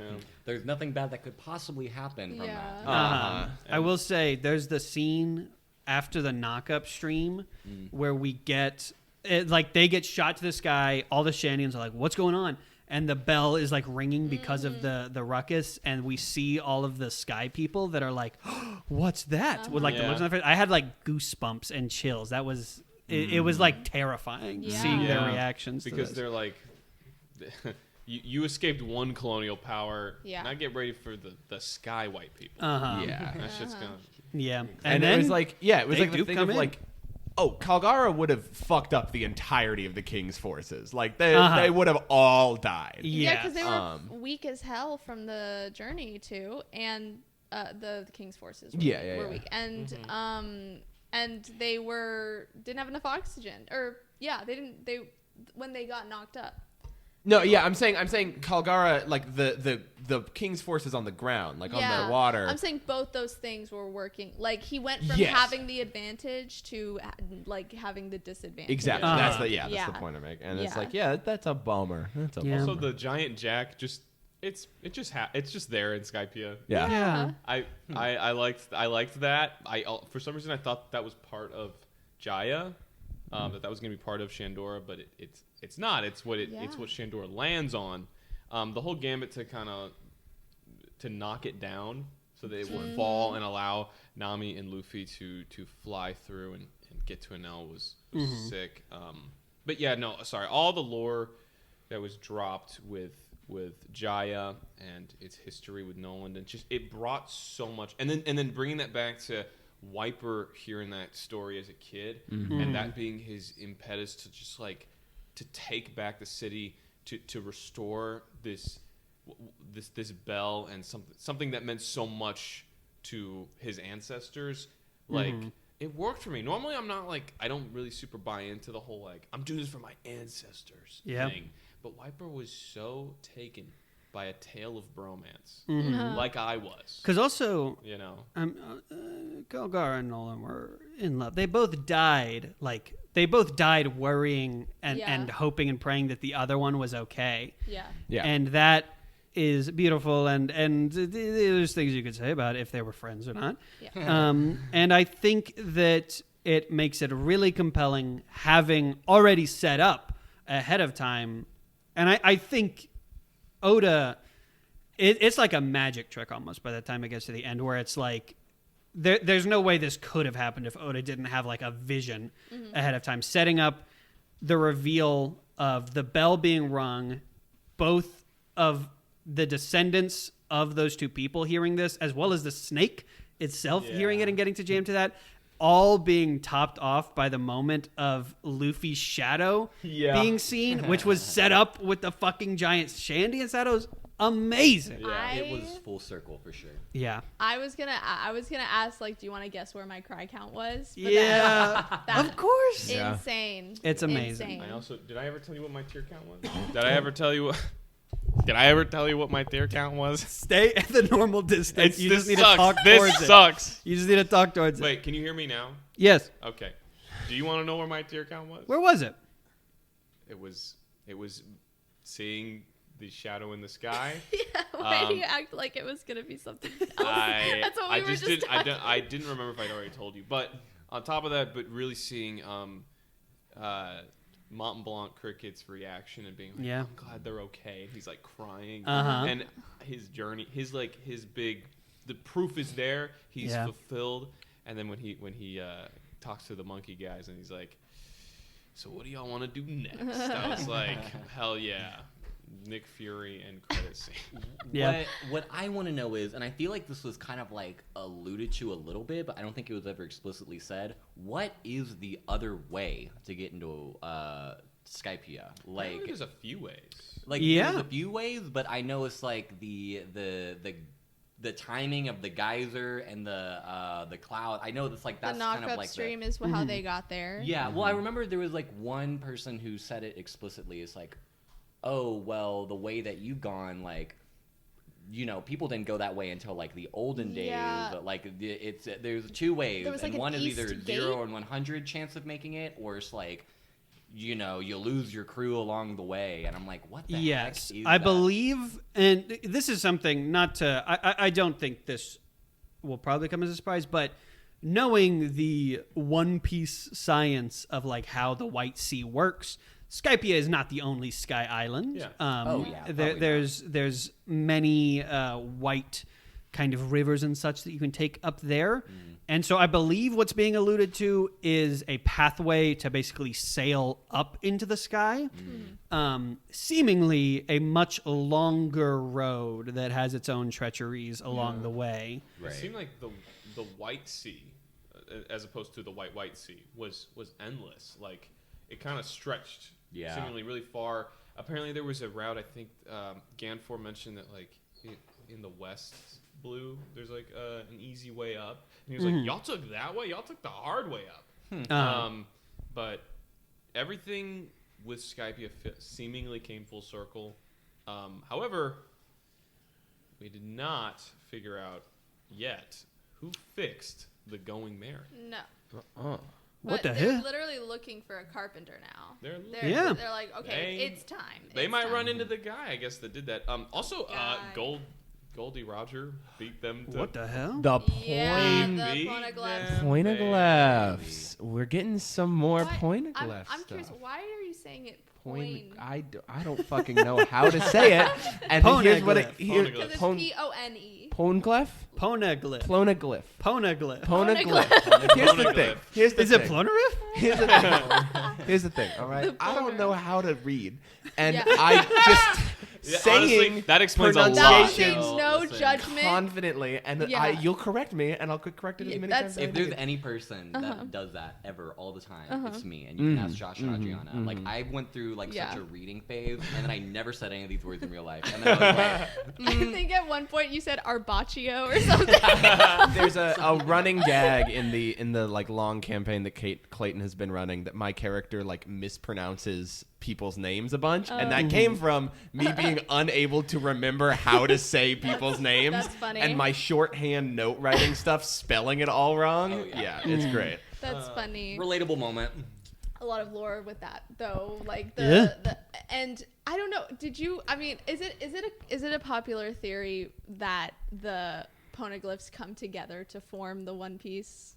That the poneglyphs like are the One Piece. Yes. Knowledge. I haven't heard that. Oh, That's okay. quite interesting. The thing that they're Knowledge. seemingly setting up is the poneglyphs coming together Yes. give you the gap in history. Yeah. And maybe that's what the One Piece is. Yeah, and it's also there's a lot of like reference to the poneglyphs like telling where weapons are. Yeah. So if it's not the One Piece, it could be the map. Could you imagine how pissed Luffy would be if the One Piece is just a historical document? It's a history book. Right. Uh-huh. But honestly, I wouldn't be surprised because like Well, knowledge is power. Robin, Yeah, you know? yeah. And Robin would have a field day. Yeah. yeah, because Goldie Roger had it or whatever. Yeah, he knew where it was or whatever, and he definitely has something to do with the poneglyphs. Mm-hmm. So Correct me if I interpreted this wrong, but from what I understood, it seemed like something was taken already from the like Robin was like, oh, like Goldie Roger, he's already been there. Like this is whatever Yeah, needed to be done here has already been done. He said, like, I hereby I guide this document. I guide this document to its end. What do you interpret that as meaning? That's the end of the chain, I think. Of they come together end to of the form a line? story or whatever. That's the last tablet in the tableau. See, to me, it That's what sounded, I- it sounded like he took that information and, that would make sense. But that he took that because Robin hears all this or notices this and is like, okay, well that means I have to take this information, this chain of poneglyphs to Laftel, Yeah. right? But does that mean that like Goldie Roger took that information already? He took the information from poneglyphs he knew and left them in Laftel? Like, is that I think Combined my them? interpretation of that was a lot more like him saying, "Hey," like a geocache, right? Being like, "Hey, I'm working on this, and I'm going to be one of the people that knows the whole story." Because what Robin is theorizing is Okay, that yeah. like guiding it to its end is not like doing anything with the with the things in general, but with getting pwned. yeah, Like but it the is, poneglyph. it is being the person who guides the information and like seeing it Yeah. all yourself. It's like a trail of breadcrumbs. He's it like, I seems hereby Exactly. will be a patron of this knowledge. And, Yes. and I try will to learn and everything. try to learn everything. Do you have anything to tell us about that, or can you not reveal anything? Sure. I mean, I just think as far as guide this to the end, I think something that is setting up is that there are a lot of poneglyphs. Yeah. Gold Roger is somebody who can seemingly read them, perhaps, maybe same as our friend Robin. And that there will be many poneglyphs to encounter that maybe share different things, some of them pointing to different ancient weapons, and maybe some that don't. Who knows what there is to find about these poneglyphs? That's, I think, all you need to know Yeah. at this current moment. That's kind of what I was thinking, was like it's pages of a book. Each one is pages of a book. And the one they found in Skypiea is like the last page of the book. Wait, is that what you're saying? I'm so sorry. You're good, you're good, you're good. This is a really weird angle. how have I been doing? Because we're sharing the same mic. You're good. I'm trying to look at you, Clayton. That's okay. What is that your interpretation that is the last page? I won't say. Oh, I'll be honest. It So, kind of yeah. I kind of lean more towards what Hayden was saying in terms of like I will be one to carry on this knowledge. But what I was a little confused by was when she was like, there are two kinds of poneglyphs, like you were saying, the ones that guide you to other poneglyphs and the ones that hold information. That seems annoying. Like, is there? Are you just gonna run? I'm sorry, life what is I mean unfair, is, Josh. are they gonna run into Was- poneglyphs sometimes that literally just say, "Hey, refer to this other poneglyph. Go here." Is that I mean, all poneglyphs, for the most part, have specific bits of information on them. When we're talking about poneglyphs that lead to other poneglyphs, maybe there are some poneglyphs out there that are like super, super fucking important. yeah. I did like how chapter titles. You know? Yeah, I really liked how it did mention. She starts reading. She goes, "The ancient weapon named after the god Poseidon," and that's all we get. That's all we get of that.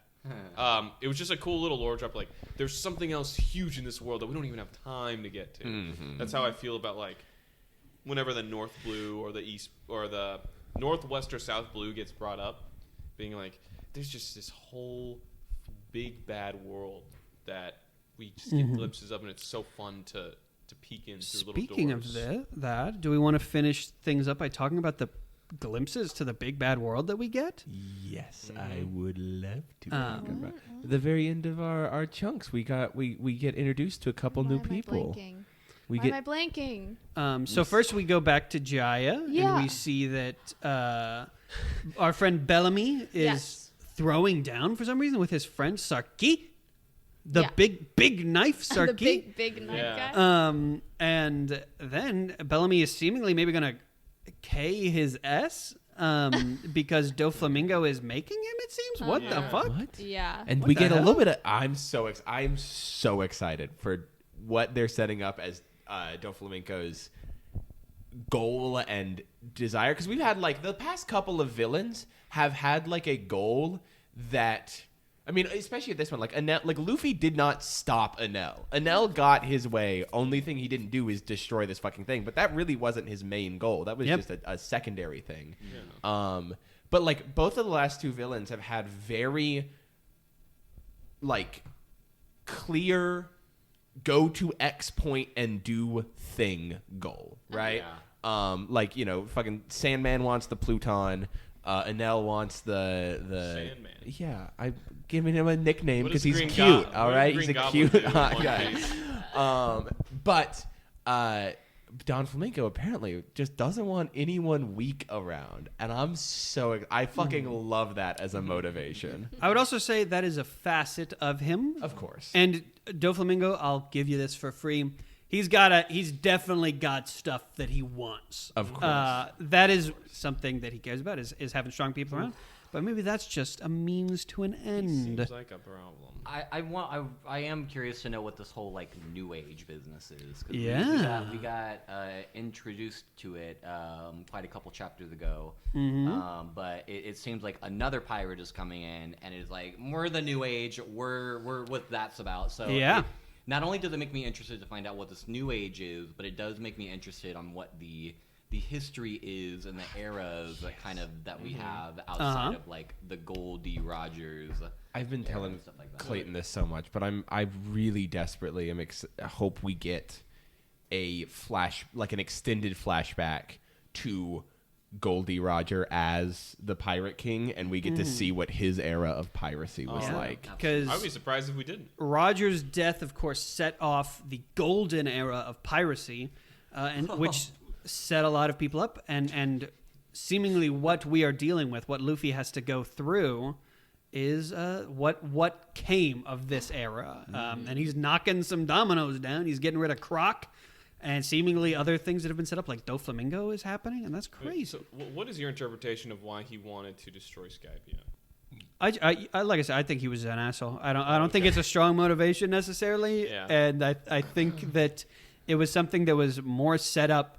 The Strides don't have a reason to stop him from going to the moon, so there would have been no conflict there. So they're like, duh, and he's gonna blow up the world. I do like how the flashback with Nolan and Kalgara gets you so attached to the history of Skypiea, to the history of Jaya, and then it cuts back to him just being like, look at this fucking junkyard I'm tossing away. So it really makes you resent him just even more. Yeah, true. But yeah, we cap off and there's a guy. There's a fucking guy. A guy riding a bicycle on the ocean. I fucking love that so much. That was you made really a cool. small reference to it when we were talking briefly, but of being like the fact that One Piece a lot of times will do these moments where it's like, this is the craziest guy yet. This is crazy. And then it's like fucking Ace and he's just on a surfboard across the ocean, Ace or has a a guy riding a surfboard. bicycle. Nuts. Mihawk has a boat that is roughly the size of him sitting cross-legged. Oh yeah, Ace cover story. Ace cover Oh, yeah. story, baby. Yeah. Ace is on the hunt. His cover story is very fun. Yeah. I'm just very happy to see him.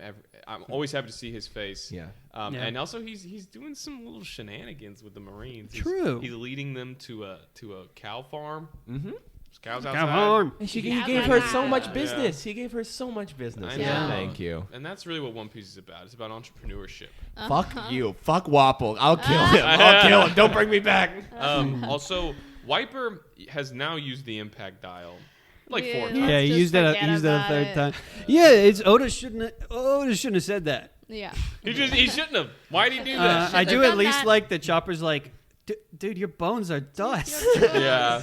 Your He's bones like, are juice. I can heal you though. There was like, He's there was like, like yeah, a take this moment medicine real quick. where he used it twice, and he was like, "Hey, you will die if you do that again." And Yeah. then proceeds to do it like 2 more times. Yeah. Yeah, it's He's like strong. in a first person like video game, you like break your leg and you just pour some like whiskey over Yeah. it and then give Yeah. you another leg. Like Resident Evil Village, where you like pour some water on your detached leg Yeah. and it just joins it. Yeah, he's like, eat a sandwich. I Well- love. Oh, also Pagara's alive. Oh yeah. Yeah. He was like, I didn't even get hit actually. Yeah, that took away some weight of Yeah. some stuff. Although But then you got a big celebration. The and aren't you Ewok glad celebration that at the everybody's end. alive? Big part. always a great Ewok celebration The at the end of every campfire arc. motif and immaculate. Yeah, the Yeah, we get bonfire. another moment where Nami's like, it's getting dark out, and Luffy's like, well, what do you think we should do? And Nami's like, maybe get back on the boat. And Luffy and Usopp were like, did you hear what she just said? And Usopp's like, sorry, excuse for a human being. Luffy and Usopp are best buddies, They and I are. love it. It's so cute. I like how the bonfire motif came back. It was in the Nolan In the flashback, and flashback. then we get the biggest bonfire ever. Yeah, the snakes dancing. At the Shanians, True. the Shanians and the Sky People miraculously getting along. Yeah.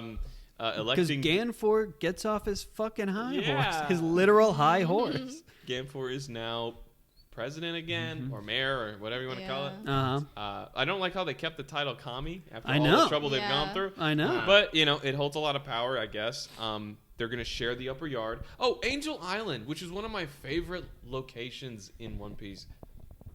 Obliterated off. It was the, obliterated. It was obliterated. It was exploded Yeah. off the face of the earth. And Yeah. that kind of sucks. Yeah. But they now have to share the upper yard. And we do get one final great moment of all of them being like, we're gonna steal all of my this God. gold. Oh, yeah. We're gonna steal this gold and we're I can't gonna believe I leave. almost forgot about it. And they're about to bring the giant The pillar giant of gold. That thing that is so like 3 times as large as their ship at Yeah. least. And then Uh-huh. they saw them, and they're like, "Oh shit, Yeah, we gotta yeah. go." Yeah. We gotta get out of here. And Robin being like, I guess they didn't want Yeah. it. Whatever. I It's so love adorable. Yeah. We talk about how Robin gets these great little moments where Uh-huh. she slays so hard. She really appreciates Luffy, and you She know what? does. There's a moment where I think a few moments where she refers to Luffy by name. She doesn't call him by his title. She doesn't call him Captain. She doesn't call him fucking idiot. She calls him Luffy. Uh-huh. And the other One thing that I really appreciate, it's kind of hard to see. You have to kind of blur your eyes a little bit. But Robin and Luffy there's one big difference, but they are so similar in Yeah. ideals and the way they see the world. And I love it. Yeah. Big They're difference great. is one of them has a brain and the other one One has of them is very smart and the other one is not. Luffy came through in the end for this one. I was enjoying everything he was about. I like how he wanted to ring that bell, smash that like button for for cricket. And he finally got to ride the waiver. He got to ride Oh, the yeah. waiver, and he Even if it was for a couple seconds. yeah. It was just felt like homecoming when the octopus comes out and grabs the ship and, yeah. and they float down. It's like Yeah. That's cute. it really was a harmonious ending. Yeah. For this one. Yeah. Great stuff. And now maybe we'll see what's going on with Aokiji. Yeah. But that won't be for a little bit. Oh, John, do you have something you wanted to say? Mm-mm. Well, Oh, Did you? I thought I saw you wanting to say something. I think I was. do we want I to don't bring know. it to Yeah, our last little question here before our homework section?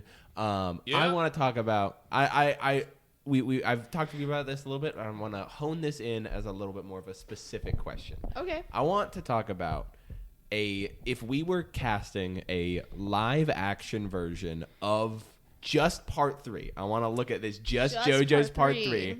I want to talk about our casting for the main crew. If we were looking at a live action main group of people for part 3, who's our picks? Pedro Pascal is old Joseph. Okay. All right. Okay. All right. You had that locked and loaded. That's funny. Some people have said Harrison Ford, but I think Harrison Ford maybe from 20 years ago. Yeah. Uh-huh. Yeah. I don't care, dude. No one can be Jotaro. Like I've seen. Oh, John. Okay, just we know John Cena. We love him. We Yeah. know his acting style. John Cena as Polnareff. Yeah. Oh, yeah. As Polnareff? Polnareff. Ah, yeah. Yes. All right. He All right. puts 100% into every role. He like just loves having fun in I don't acting. know. It's so I don't know funny if I to could me. see that. I don't know if I could see that at all. Well, you're wrong. Yeah. Okay, You what? imagine with him the big hair, John Cena with that Yeah. big ass little. Yeah. Yeah. Oh my God! I was Oh! like, Because you can't 'Cause see. he can't- Yeah, you can't Uh, see because he's John Cena. John can't see now. Yeah, John can't see. Robert Patterson is Josuke. Or Wait, what? Talking about everything you said was wrong.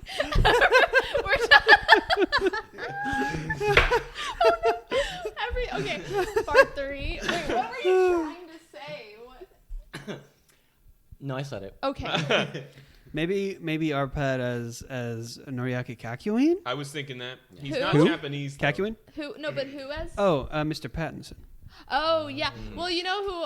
If we're talking about like American actor, I don't know why this comes into mind, but Cameron from Ferris Bueller's Day Off, whoever that actor is. Yeah. I don't He's know. really old now, but he is, Yeah. but we're talking about. yes, of course. I mean, We got this a was time the machine. 80s too. So, I could see it. yeah. Probably Robert Downey Jr. as Jotaro. Probably Scarlett Johansson. Probably Scarlett Johansson as Joseph. And well, Scarlett Johansson is Kakyoin actually, the red hair. What about Dio? Probably like Chris Evans. Tom Holland. Tom Holland. Tom Holland is Let's Iggy. see who looks that British and that evil. Oh, what about the guy? Ryan I'm think like Austin Butler or the guy that from Stranger Things that plays the bully. Oh, Billy from his name's Yeah, Billy in yeah. the show. I don't know. I could actually see that. Holy shit, him yeah. being a pretty decent Dio. Honestly, Robert Pattinson could pull up the True. fucking awesome. Yeah, I could see Buddy the that. dog from Air Bud playing Iggy. Wrong yeah. breed, but sure. Yeah. I'm sorry. whoa. Are we at the point where we're? You don't think you could do the role justice? Buddy the dog has unfortunately passed away. So they could bring him back. Pet Cemetery. Sad. Fun fact: Air Bud, the original Air Bud, got fired for being racist. Oh my Oh god. my I god. heard about The it. original Crazy. I dog heard that was about this. playing Holy Buddy shit. Wait, are you kidding? was no, I wasn't. He was being overtly aggressive with actors of color, my and they God. had to get a new dog. Wow. Yeah. Henry not a buddy at Cavill all. as Darby, as the first as Darby. Oh my god. I like Yeah. that. Yeah. Oh, John David Washington as Avdol. I don't know Okay. names of actors. Yeah, I realized I I- asked this question. I don't fucking know. That's why I'm the only saying guy- like really famous Yeah. Guy people from or Tenet. like what they're I from. don't know. I would swap it. I don't think he can play one guy. I No, would you're throw right. in. I would go to Yahya Abdul Mateen. Oh Who- no, yeah, you're so right. I think know he would be a name. great You're so Abdul. right. He plays. He's a lot of great stuff. He was the new Candyman. Maybe I know. He was in the Matrix 4. Yes, I didn't see that, but he's in there. He's really good in it. He's Yeah. he's bad. Dr. Manhattan in the Watchmen show, Yep. and he's amazing in that show. I need to Yeah. watch that show. I go ahead. Hear me out. What's Hear up? me out. Say it. Willem Dafoe Okay. as Vanilla Ice. What? Fuck are you? I just want to see him Are with you his little talking- skirt hiked I up. actually like Willem Dafoe, but I would say cast him as Greyfly. Oh my god. Millie Bobby Brown is the girl. As Annie? girl, as Oh Anne. my god, that's Okay. so funny. With that, do we want to go ahead and move on to Yeah, let's homework talk and about homework. expectations? Yeah, let's fucking go. All right. One Piece or JoJo first? Let's do One Piece first. Let's do One Piece first. Guys, I talked a bit ago about how after this episode, we would be getting to the best arc in One Piece Whoa. that's going to blow your mind and make you go crazy. Whoa. And I was wrong. I forgot about one. Next week, we are going to be reading an entire arc. Okay. And if it's okay with Hell you, yeah. I'm going to add... Oh, I wouldn't be adding that much because it's going to be about the same length as usual, but we're a little bit off track because we read more last time. Yeah. And for a while, we're going to be out of the volume lines, but we are going to be reading from chapter 304 304. to 321. Okay. And that's going to be an entire arc in there. Wow. For expectations. Frickin' come on and slam and welcome to the jam. Oh Space my God, Jam wait, time, baby. That TikTok I sent Yeah, you was real. Adriana, funny. They sent me like a. When are we getting to this part in One Piece? And it was a lobster dunking a basketball. You have no idea how right you were. You might be a little disappointed by what I mean, but we're getting to the Yeah. fucking 2010 Olympic Games, Whoa. baby. Here's what I will say. Sure. Here's what I will say. Sure. I was a little bad, and I read the cover story for the next chapter. Josh, what the fuck? 'Cause is I The couldn't- whole story? wrong with you? Well, no, not the whole cover story, but I was like skimming because I wanted to see the chapter cover, and I saw this snippet of something we're about to get, and I hope that I'm really excited. I actually to don't read know it. what it was. I don't know what the next cover story is. Josh, So. why would you read the covers? The chapter name has to do with what's happening in the story. When you see what I saw, you understand. No, I don't doubt that you didn't see anything bad, but you don't know what you could have seen. You're No, just it was the I don't think there were any spoilers in what I saw. It's a new thing that I think Oda's doing with the chapter covers, and if it is the case, even if it's a one-off, I really like. I don't know why I'm talking about this.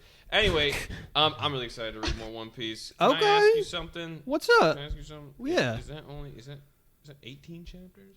Is that 18 chapters? Yeah. So 21? 304 Wow, so to it's like we're just reading 2 volumes again, but we're gonna Pretty much. We're gonna be slamming into the middle. When we end, we're gonna be in the middle of a volume. pretty much. I believe so because the end of that volume, the volume before ends at 295.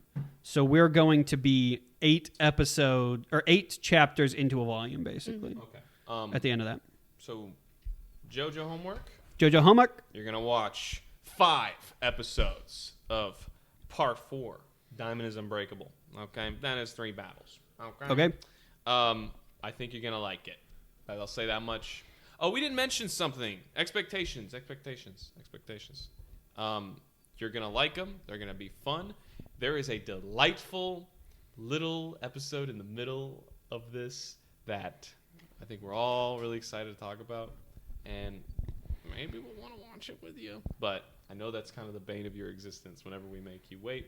So we'll see. Also, by the way, before we move on, real quick, you noticed, I don't know if you noticed, but in one of the episodes, in the Surface episode, there was a girl. There was a girl in a hallway, and she looks out and she sees our boys, and she looks longingly at our boys. How'd you feel about that? What's the deal there? I wonder. Oh, you might find out soon. Oh, So you might not have felt anything until you said that. Yeah. Pretty I good. didn't notice that. I don't know what the fuck you're talking about. Oh, okay. Well, Yeah. any expectations y'all want to give to him? No. Do you want to look I don't at what they remember. are? I don't remember like one of the episodes. I Just think I do not know who that is. You talking about the middle one? Uh huh. Restaurant. Okay. Yeah. Restaurant? Oh, restaurant. Yes. It's lovely. Is that a stand name? I think. Yeah. Yes. Honestly, I mean, I feel like for right now, don't expect anything at the moment. Yeah. Okay. I think Clayton's prepared for whatever. Yeah. he's Yeah, about to like watch. we're still kind of at a point where it seems like based off of what you've seen so far, it seems like there's still part 4 is still kind of setting the ground for work for what it's about to be. Something just happened that moved the goalpost, so I mean, like, expect that. Hell yeah. Jackson, I'm gonna tattle on you a little bit. Okay, fine. I just want to know, are you gonna continue One Piece? That's not tattling. Maybe. I will say maybe. I don't know. Okay. I don't know yet. I don't have an answer for you, so. Okay. That's fair. I was just curious. Just so you know, if there are future episodes of, No, I'm good. okay. Sorry, I just got a Canvas notification that visibly baffled me. Yeah. Okay. Yeah. Sorry about that. If you want to be on a future episode of JoJo, you will want to be caught up on what's going on in One Piece. That's the rule. Yeah. So no, I will say I'm at a point where it's like my opinion changes as more time goes by. I feel a different way about it every day, which is crazy because I don't feel very many different ways about many shows. But I don't know. I will say, like, One Piece is starting to grow on me a little bit. Hell yeah. Woohoo. Well, thank you so much for coming on, Jackson. Yeah. Of course. Thank you for having me. Of course. We will see y'all next week for those episodes of JoJo and for the chapters of One Piece. But And with that, we love you. Good night.